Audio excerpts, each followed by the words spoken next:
नमस्कार दोस्तों, स्वागत है आपका इस वीडियो में। जैसे कि आप लोगों की केस की सुनवाई होने वाली है, बहुत ही नज़दीक आ गया।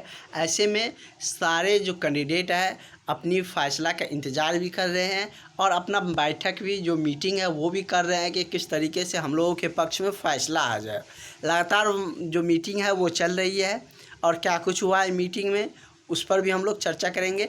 साथ ही आप लोगों की जो सुनवाई होंगे सुप्रीम कोर्ट में, ये जिनके द्वारा ये मतलब कि जो जज के बेंच पे ये सुनवाई होने जा रही है, उसके रिगार्डिंग भी नई सूचनाएं आ रही है कि इससे पहले भी इसी तरह के केस के रिगार्डिंग उन्होंने फ़ैसला दे भी चुका है इससे पहले। और यदि हम बात करें तो सुनवाई से पहले ये सब मतलब कि लगातार अपनी बैठक कर रही है। जैसे कि आप देख रहे हैं कि लगातार 2 दिनों से इन लोगों की जो बैठक है, जो मीटिंग है वो चल रही है, क्योंकि इन सब की केस की 27 को सुनवाई है। तो ये सब चाह रहे हैं कि हम लोगों का फर्स्ट डे ही मजबूती से पेश हो, ताकि हम लोगों के तरफ केस मुड़ा हुआ रहे और हम लोगों के तरफ ही फैसला आए। और इसके लिए ये लोग हर संभव प्रयास कर रहे हैं। और यदि हम बात करें इस केस का, तो केस के डिटेल्स में भी हम लोग चलते हैं। सुप्रीम कोर्ट की तरफ से क्या कुछ निकल कर आ रहे हैं उसके बारे में भी हम लोग जानते हैं कि क्या कुछ अब 27 जून को होने वाले हैं आप लोगों के केस में।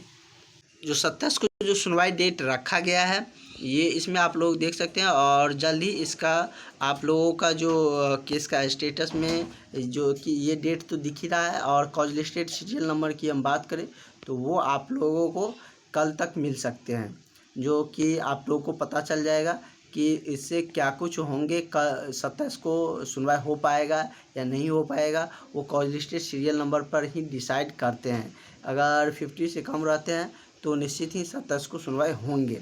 और अभी इसका जो तो जिस तरीके से आप यहाँ पर देख सकते हैं कि इसका जो अभी मात्र आपको जो जनरेटेड कंप्यूटर जनरेटेड डेट है वही, तो टेंटेटिव जो केस का डेट है वही शो हो रहे हैं। और जो कॉज लिस्टेड सीरियल नंबर रहते हैं वो केस के 1 से 2 दिन पहले ही मिलते हैं। तो कल तक आप लोग वेट कर सकते हैं। कल या परसों तक इसका कॉज लिस्टेड सीरियल नंबर भी आ जाएंगे। लेकिन ये लोग लगातार मीटिंग कर रहे हैं, जो भी जिनके द्वारा भी केस दर्ज किए गए हैं, जैसे कि क्वालिफाई वाले अभ्यर्थियों के द्वारा ये केस दर्ज किया गया है। और उनके द्वारा लगातार उनके टीम लीडर के साथ मीटिंग भी रखी जा रही है।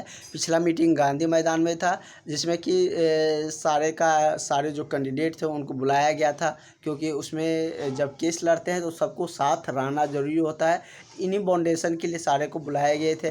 और इस केस को लेकर सारी वार्ता भी, जो भी बातचीत थी वो हुए थे, क्योंकि इस 27 को उनको मतलब कि वकील से सारा कुछ मुलाकात भी किया। और जैसे कि वो उस दिन जो सुनवाई इन लोगों की होने वाली है तो उसमें इसका जो वकील है इसका आप देख सकते हैं। और रीपेटिशनर में भी उसके तरफ से भी वकील रखा गया है। इसमें आप यहाँ पर देख सकते हैं कि पेटिशनर का वकील है देवेंद्र कुमार शुक्ला, और रीपेटिशनर में ये सब विजेंद्र कुमार मिश्रा है, जो कि यहाँ पर आप देख सकते हैं।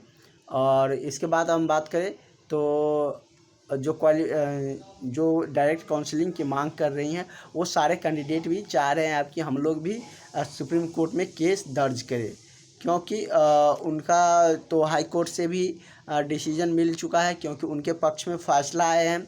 अगर वो लोग भी केस दर्ज करते हैं तो निश्चित रूप से उसकी पक्ष और भी मजबूत होंगे। लेकिन उसमें समय लग जाएगा, क्योंकि दोनों तरफ से केस रहेंगे।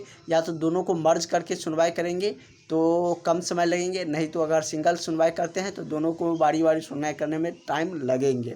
और टाइम लगेगा तो इसमें आप लोगों को समय देने भी होंगे, क्योंकि आपने हाई कोर्ट में देखे थे कितना समय लगा था। और जो नई बहाली आ रही है उसको लेकर आप लोग मिस बिल्कुल भी नहीं करें।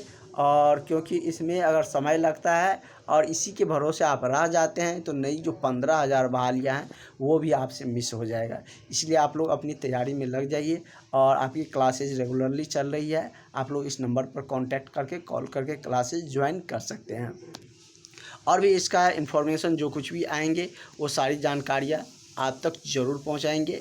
और जैसे कि अगर आज के मीटिंग में कुछ फैसला निकल कर आती है या कोई ऐसा इन्फॉर्मेशन जो आपके बताने योग्य हो, तो वो सारी जानकारियाँ हम आप तक ज़रूर पहुंचाएंगे। आप लोग चैनल को भी सब्सक्राइब करके ज़रूर रखें, जिससे कि आपको ANM BPSC ANM की रिगार्डिंग सारी इन्फॉर्मेशन आपको मिलते रहे।